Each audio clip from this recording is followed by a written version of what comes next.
The evening sun slowly faded behind the tall buildings of downtown Los Angeles, leaving a soft golden glow resting gently over the streets. Cars moved lazily through the warm air, and people walked with quiet excitement toward the massive doors of the theater.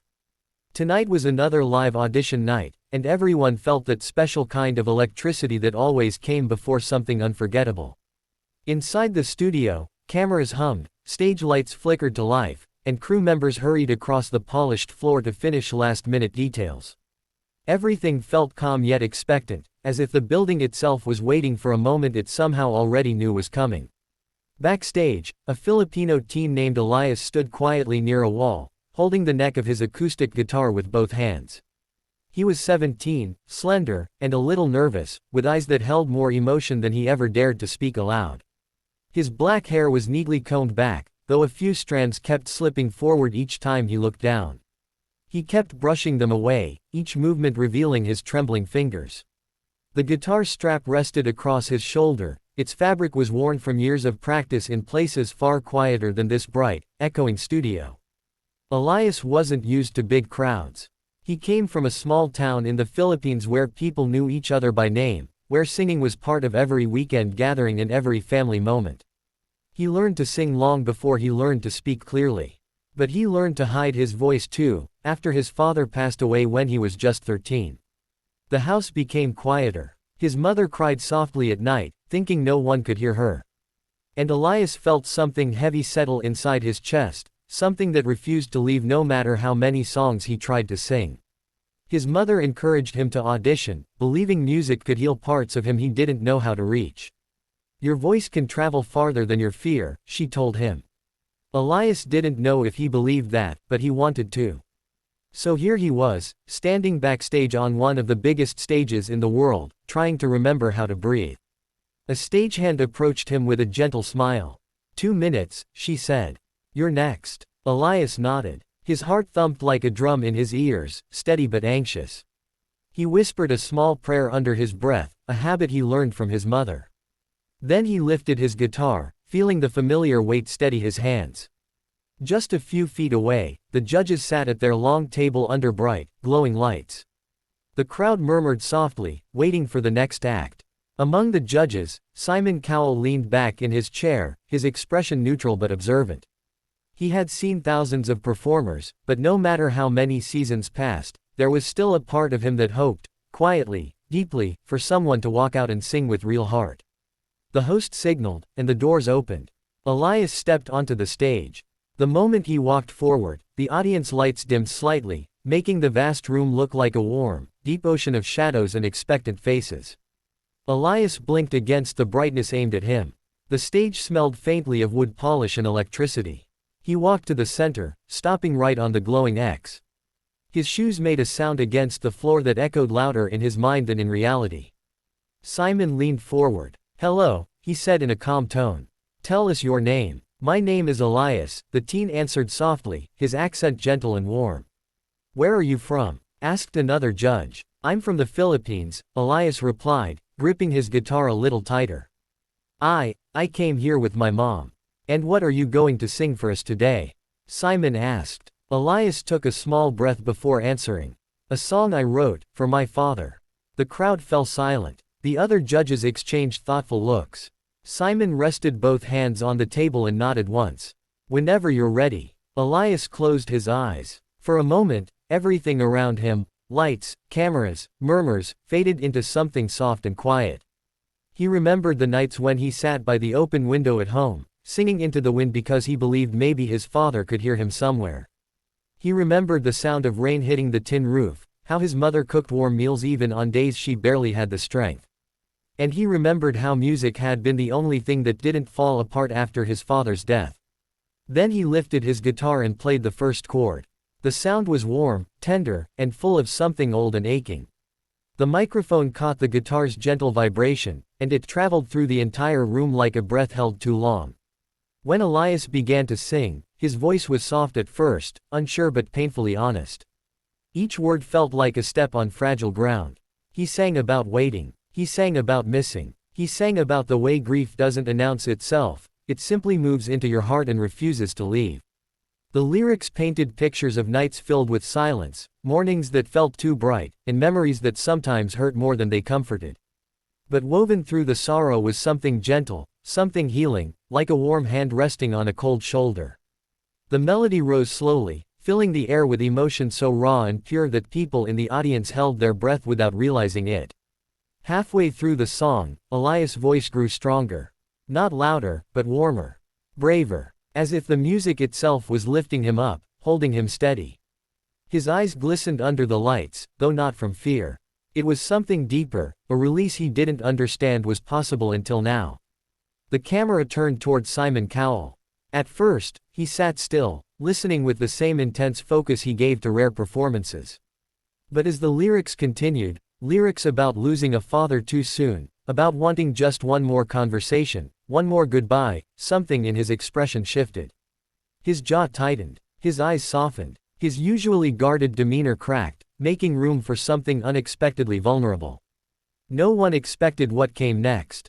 Simon's eyes filled with tears. He blinked hard, attempting to control the emotion, but the song pushed gently, insistently, against whatever wall had been there for years. The judges beside him grew quiet. The crowd sensed something unusual happening. And all the while, Elias sang on, unaware that he had touched something deep within someone who rarely showed anything so raw on camera. When the final note reached the air, it lingered, trembling softly before fading into silence. The room stayed quiet for a long moment, longer than most performers ever experienced. Elias lowered his guitar, unsure if the silence meant something good or something terrible. His fingers trembled again, his breath caught. Then the audience rose all at once in a standing ovation. The applause thundered, rolling across the room like a wave. Elias' eyes widened in surprise. He looked around, unsure how to react, unused to so many people responding to his voice with such force. His lips parted into a shy, stunned smile. When the crowd finally began to settle, Simon took a breath, still emotional, still visibly moved. He wiped the corner of his eye with the back of his hand, exhaling slowly. Elias, he began, his voice softer than anyone had heard in a long time. I don't cry easily. Anyone who knows me knows that. But what you just did, your voice, your heart, your honesty, it went straight through me. Elias' throat tightened. He nodded once, unable to speak. Simon continued, still struggling to steady his voice. There are performances that are good. There are performances that are great. And then, once in a while, there are performances that remind us why we love music in the first place. He paused. Yours was one of those. The other judges spoke as well, praising Elias' courage, his tone, and his songwriting. They talked about the connection he created, the gentle truth in his voice, and the way he carried grief without letting it drown the beauty of the moment. When it came time for the votes, every judge said yes. But before the result could settle, Simon raised a hand. I think a performance like this deserves something more, he said quietly. The crowd murmured. Then he reached forward and slammed the golden buzzer. The theater exploded in gold confetti. The music swelled. Elias gasped, stepping back as bright golden paper showered down over him in slow, shimmering waves. He covered his mouth with his hand, his knees weak with shock. Tears blurred his vision as he looked out into the glowing, dancing gold around him. Backstage, his mother cried openly, pressing her hands to her face as she watched her son's life change in front of her eyes. Crew members cheered. The host put a comforting arm over her shoulders as she laughed through her tears. On stage, Elias looked up, letting the confetti fall over him like pieces of light. He pressed one hand to his heart. For the first time since his father's death, he felt something lift inside him, something that had been buried under pain for too long. It wasn't that the sorrow disappeared, but it loosened, softened, transformed into something that no longer felt heavy. Something he could hold without breaking. When Elias walked off stage, his mother rushed toward him, pulling him into a tight embrace. He held her just as tightly. He would be so proud, she whispered against his shoulder. Elias nodded, unable to speak. He knew she meant his father, and the thought warmed him instead of hurting him. Outside the audition room, Simon quietly stepped away from the table for a moment, taking a deep breath to steady himself. He didn't usually let emotions show. But something about the teen's voice had reached into a place he rarely opened, a place shaped by his own experiences, his own losses. He glanced back toward the stage with a thoughtful expression, something like gratitude softening his features. Meanwhile, fans in the audience wiped tears from their eyes. Strangers hugged one another. People whispered that they had never heard something so sincere, so quietly powerful. It wasn't the loudest performance of the night.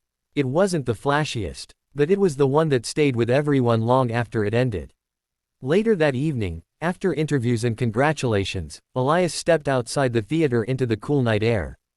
The sky was dark now, dotted with small white stars. The noise of the city hummed around him, but he felt something peaceful settle over his chest. He walked a few steps away from the doors and looked up at the sky.